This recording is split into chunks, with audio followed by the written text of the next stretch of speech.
रूस Ukraine war के बीच America के राष्ट्रपति जो बाइडेन ने अपने पहले स्टेट ऑफ द यूनियन संबोधन में यूक्रेन पर रूस के हमले की आलोचना की है।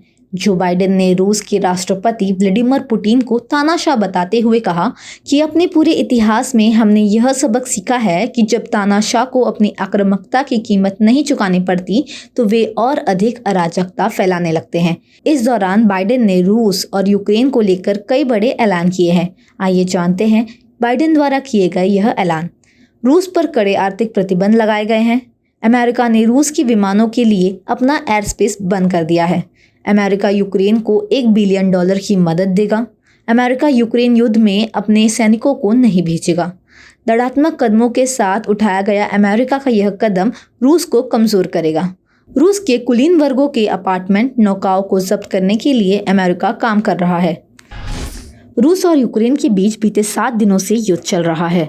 24 फरवरी से शुरू हुए इस जंग का आज 7वां दिन है। इन 7 दिनों में यूक्रेन पर रूस ने रुक रुक कर कई मिसाइल हमले किए।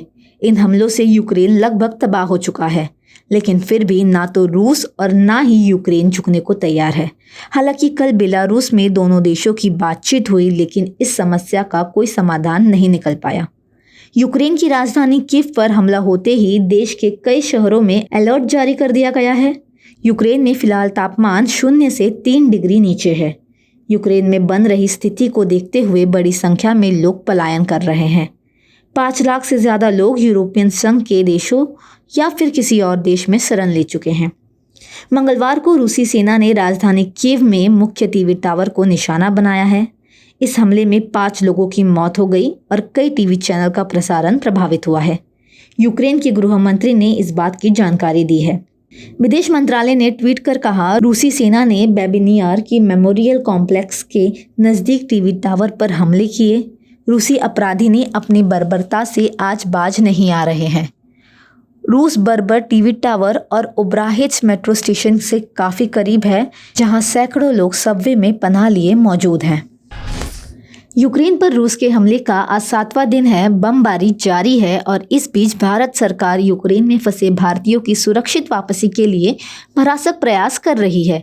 इस मामले में आज प्रधानमंत्री नरेंद्र मोदी ने यूक्रेन में जारी युद्ध को मद्देनजर रखते हुए आज उच्च स्तरीय बैठक की। इस बैठक के बाद विदेश सचिव हर्षवर्धन श्रृंगला ने संवाददाताओं से कहा कि यूक्रेन में फंसे भारतीयों को वापस लाने के लिए अगले 3 दिनों में 26 उड़ानें संचालित की जाएंगी।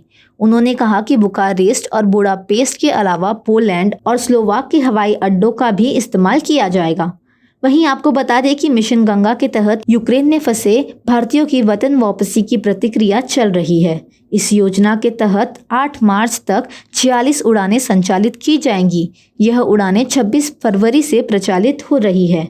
इसमें से बुखारेस्ट से 29 उड़ानें, बुडापेस्ट से 10 उड़ानें, रिजोजो से 6 उड़ानें, कोशियो से 1 उड़ान शामिल है। बुखारेस्ट के लिए भारतीय वायुसेना 1 उड़ान संचालित करेगी। शेयर बाजार की आज फिर गिरावट के साथ ओपनिंग हुई है और ग्लोबल शेयर बाजारों में खराब सेंटीमेंट का असर घरेलू शेयर बाजार पर भी पड़ा है। रूस और यूक्रेन के बीच चल रहे युद्ध का असर घरेलू शेयर बाजारों पर देखा जा रहा है और यह गिरावट के साथ खुले हैं। कल अमेरिका बाजारों में जोरदार गिरावट के साथ ट्रेड बंद हुआ है और इसका असर भी भारतीय शेयर बाजार पर देखा जा रहा है। सेंसेक्स आज 618 अंक से ज़्यादा टूटकर 55,629 पर खुला है और निफ्टी की 200 अंक से ज़्यादा की गिरावट के साथ शुरुआत हुई है।